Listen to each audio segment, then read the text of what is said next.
guys, Assalamu alaikum. This is Jannatun Nayma, and in this video we're going to learn about one-dimensional elastic collision. So what is elastic collision? Elastic collision is a collision between two bodies in which the momentum of the two bodies and as well as the kinetic energy are conserved. That means before the collision and after the collision, the momentum and the kinetic energy are conserved. Okay, they are equal. And what is one dimension? So one-dimensional means here that these two bodies, suppose this the bigger one and the small one, so they are on a straight line before the collision and after collision, and also after collision. So before the collision, these two bodies are on a straight plane line, and also when the collision happened after the collision, they are also on the same line. So that means one-dimensional elastic collision.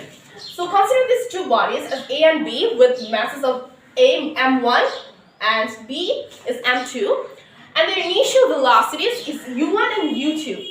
And naturally u1 is consider u1 is greater than u2.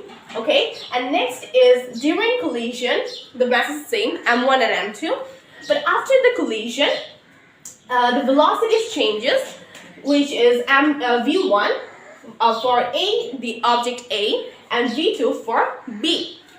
So for this whole thing, as I told you before, that three things are conserved. First being the momentum, next is total energy, and then the kinetic energy. So when I consider about the momentum being conserved, I can write the conservation law of momentum between these two bodies, which is m1 u1 plus m2 u2 is equal to m1 v1 plus m2 v2. So this thing is going on in this whole event, and the next law that we are going to use is kinetic energy. And why we're using these two laws? To find out the final values, the velocity, the after velocities. The collision happens, and then now which velocities are these two bodies having?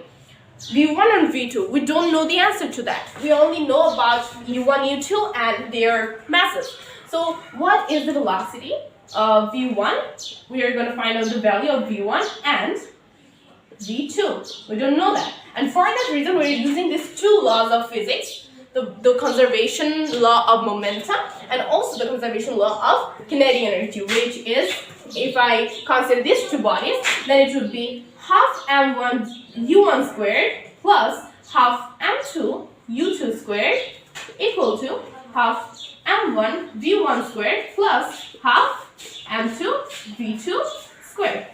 So these two equations are physics equations we're going to use in the case of finding these two values, v1 and v2, because we don't know the velocities after the collision. Okay, so let's start.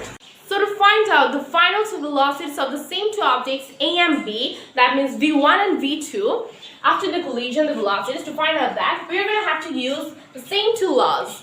The first one being the conservation of the momentum of the same two bodies A and B, which was m1 u1 plus m2 u2 is equal to m1 v1 plus m2 v2. That's before collision and that's the after collision part. So what we can get from here is we can write m1 into u1 minus v1 is equal to m2 into v2 minus u2. Let's say that's the first equation. Okay, now we're going to have to use the conservation law of the kinetic energy of the same two bodies, A and B, which was half m1 u1 squared plus half m2 u2 squared is equal to half m1 v1 squared plus half m2 v2 squared. So what we can get from here is, by eliminating all the halves, we can write m1 into u1 squared minus v1 squared is equal to m2 into v2 squared minus u2 squared. Let's say that's the second equation. Now we're going to have to divide this second equation by the first one. So let's divide. Dividing the second equation by first one. That way we can write this u1 squared minus v1 squared divided by m1 into u1 minus v1 is equal to m2 into v2 squared minus u2 squared divided by m2 into v2 minus u2. Now as we can see, a squared minus b squared, the formula has been applied. So we can cut this m, and now we can write u1 plus v1 is equal to, same thing here, v2 plus u2. And from this line we can get, as we are finding out the final velocity of v1 first, that means a object, that's why we're gonna have to write v2 equal to u1 plus v1 minus u2. All we're gonna need to do is to put this v2 in the first law of momentum. So if we put this v2 here, then we're gonna have our answer of v1. You can also put it in the same equation, but that's gonna be a little bit complicated because they're squared and squaring is there. So we can easily put this v2 here and we're gonna find our answer. Putting the value of v2, okay, in the first law, the conservation law of the momentum, which is m1 u1 plus m2 u2 equal to m1 v1 plus m2 v2. So we're going to put the value of v2 there. u1 plus m2 u2 equal to m1 v1 plus, instead of writing the v2 here, m2 into, we're going to write the value, which was u1 plus v1 minus u2. Now we're going to do the simple, calculation, like multiplying. m2 u2 is equal to m1 v1 plus m2 u1 plus m2 v1 minus m2 u2. Now we're going to take all of them on the left side. So we're going to put all of them on the left side, which would be m1 v1 plus m2 u1 plus m2 v1 minus m2 u2 minus m1 u1 minus m2 u2 is equal to, as we can see, there's 2 minus m2 u2, right? 2 minus it, so we can write minus 2 m2 u2. Then we can take this v1 from here and here, which would be v1 into m1 plus m2.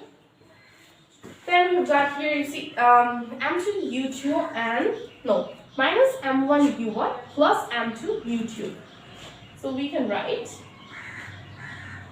here that minus u1, we can take u1 and write m1 minus m2 equal to 0. Now, as we're finding out the value of v1, we can write v1 into m1 plus m2 is equal to, we're going to take all of them on the right side instead of only leaving that v1 on the left side. I mean v1 into m1 plus m2. So that would be 2 m2 u2 plus u1 into m1 minus m2. So now we're going to divide it by m1 plus m2. So we're leaving only v1. So that will give us the result, the value of v1. So m2 u2 plus u1 to m1 minus m2 divided by m1 plus m2. So that's what we get, the value of v1. So you already know the values. You see, we knew the value of the m1, m2. We know what was the initial values was, the velocity, the initial velocity u1 and u2. Now we can find out the first object, that was a. So a is the final velocity, okay, after the collision. Similarly, we can do the same thing with the second object, that was b.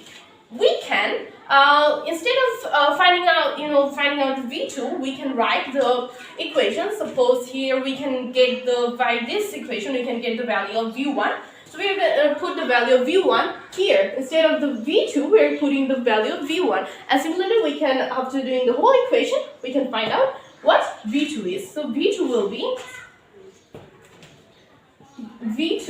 be m1 divided by u2 to m1 u1 plus u2, that would be m2 minus m1. Okay, that would be the value of v2. So that's how we calculate and find out the velocity after the collision. So that was it for today, and I hope you enjoyed it. And yeah, thank you. Assalamu alaikum.